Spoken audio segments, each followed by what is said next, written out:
Hamalex music. I know this Cyclone on this session. Me go blessing at the location. Wait a bit in a one. Scalter deep on this session. On the franchise and tell my advisor. Put this as a care on over sterilizer.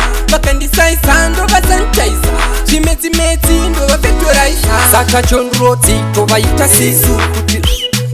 Risai wisu.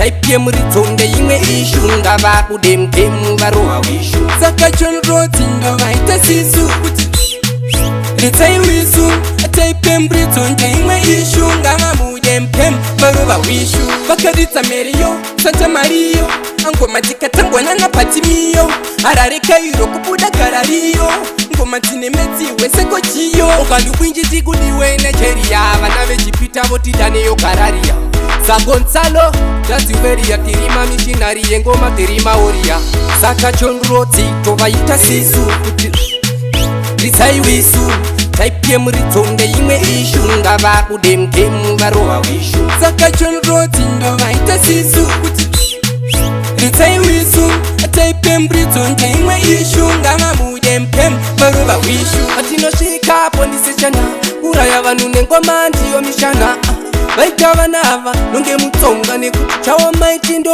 vakazvironga Bondi session yevhura huru Angoma tine padaiti ara huru Anonda kumisa makanyeperiwa Kuno kuna mafidzi munonyokoriwa Sakachon roti tovaita sisu Risai wisu Type muritonde imwe ishu ngava kudemdemu varoha wishu Sakachon roti ndovaita sisu Ritsai wisu Type muritonde imwe ishu ngava mudemdemu varoha wishu Vakaritsa meriyo, Santa Mario Angoma tikatangwana na patimiyo Harare kairo kubuda garariyo Ngoma tinemeti weseko chiyo Ukandu kwinji tikudiwe Nigeria Vana vechipita votitaneyo kararia Gonzalo, that's very akirima missionary engoma terima oria Sakachon roti tovaita sisu Risai wisu Type muritonde imwe ishu ngava kudemdemu varoha wishu Sakachon roti ndovaita sisu Risai wisu Type muritonde imwe ishu ngava mudemdemu varoha wishu